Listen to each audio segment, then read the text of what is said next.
Daniel Bryan. My improbable journey to the main event of WrestleMania. Yes, you heard it right. Get it? Yes.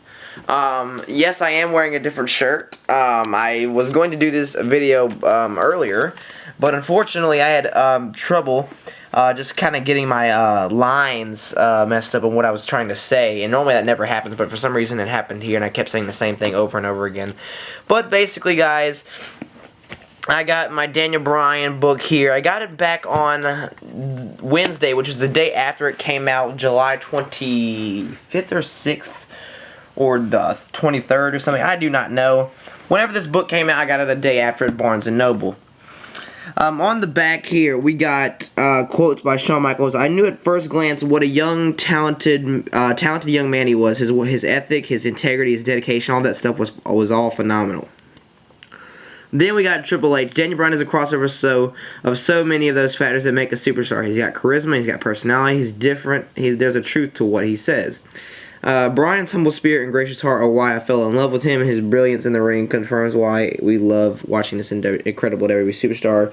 That was Brie Bella. Then this is Bleacher Report, and no one cares about Bleacher Report. I'm just kidding. But I didn't really, this is a little bit longer than the stuff, and I didn't feel like reading it, you know what I mean? So then we got a biography back here. When you take this like little thing out, so take this out right here, you get the regular book, which is pretty much simple. It's black. Then over here you can see that it says, yes, the Daniel Bryan. It just says, yes, Daniel Bryan with Craig Tello. So there you go. When you open this book, it says Daniel Bryan, my improbable journey to WrestleMania, the main event of WrestleMania, if that. And then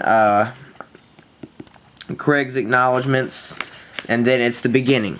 So it starts off like his whole WrestleMania week, April 1st, after Monday Night Raw, which was the 31st or something, I believe. And it goes between his life and the week of WrestleMania, and it's pretty cool. It's like a documentary kind of thing. And another cool little thing, you see this guy in the corner? Look at that right there. Isn't that awesome? And I'm kind of skipping a little bit, but yeah, it's really cool if you do it correctly. And maybe sometimes I just fail at that, but right here, you see just lots of cool stuff talking about how he was as a kid, what got him into wrestling, his parents, why he's not an alcoholic, why he doesn't do drugs, why he doesn't do this, why he doesn't do that. It's just a really cool thing to see, and then talking about, like, talking, how he always kind of was nervous talking in front of crowds or something like that, and then it go to, like, how he got into wrestling and how, like I said, how he tried to become a wrestler in the Dean Malenko school, was unable to do so because it closed and he didn't get his $500 deposit back.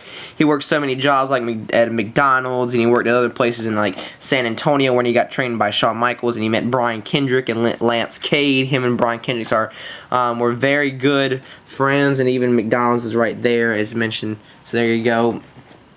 And then there's just a lot of stuff talking about how he was a trainer and how eventually he went to go to be in New Japan Pro Wrestling, and how he slept at the dojo, and how like Antonio Inoki was like, and Brian Kendrick got mad because he wasn't noticing him, and then Daniel Bryan was like whatever, and he just decided to stay.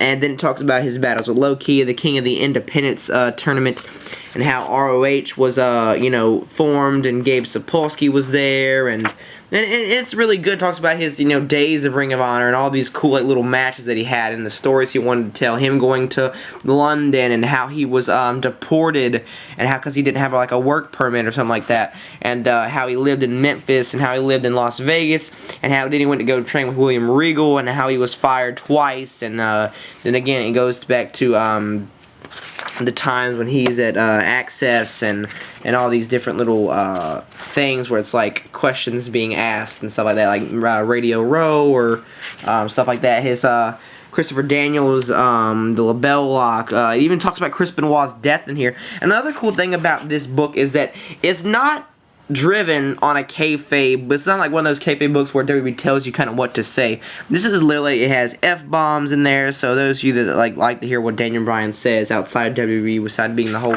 you know, PG guy that everybody has to be, pretty much, then this book is definitely for you. If you're a Daniel Bryan fan, this book is definitely for you.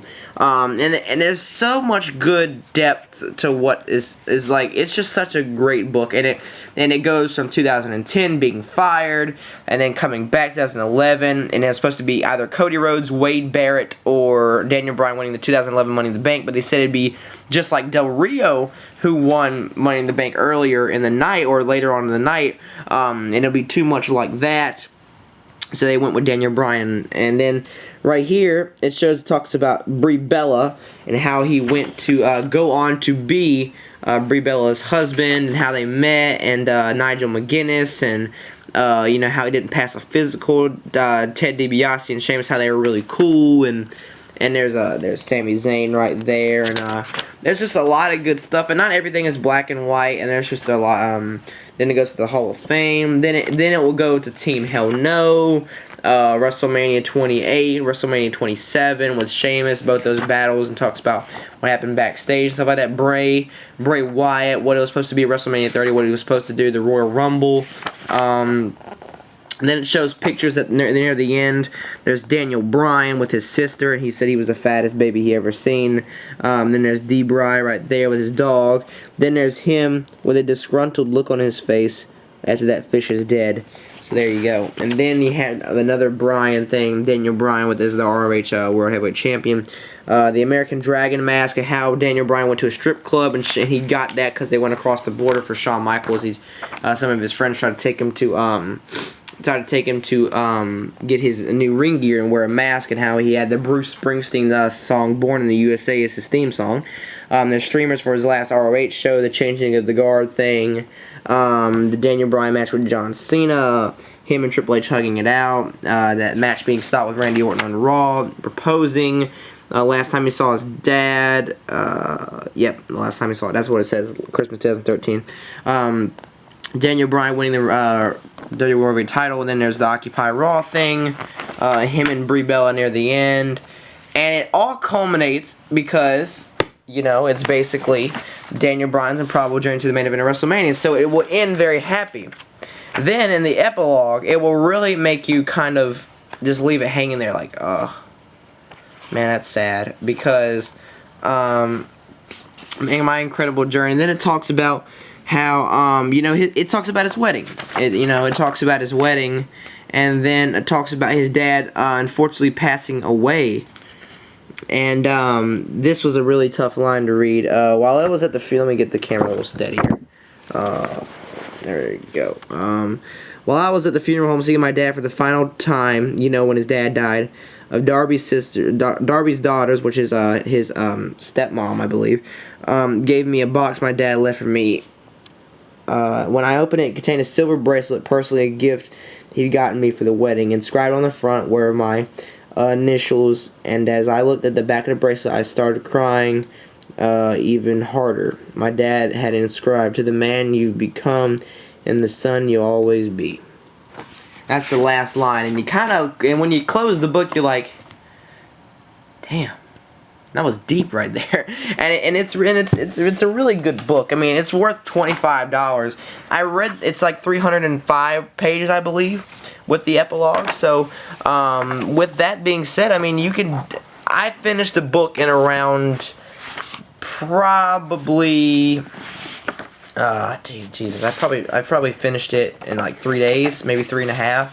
But I was just reading it, like I was going through it, and I was really kicking ass and taking names when I'm reading this book. And wow, I am really struggling doing this with one hand. All right, hold up, wait a minute.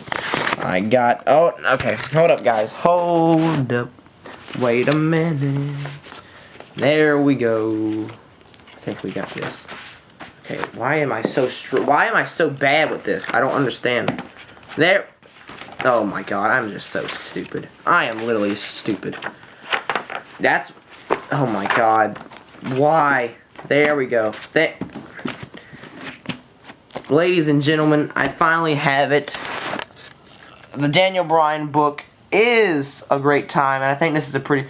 By the way, if you're wondering what is standing on top of that Hell in a Cell, it's Sting.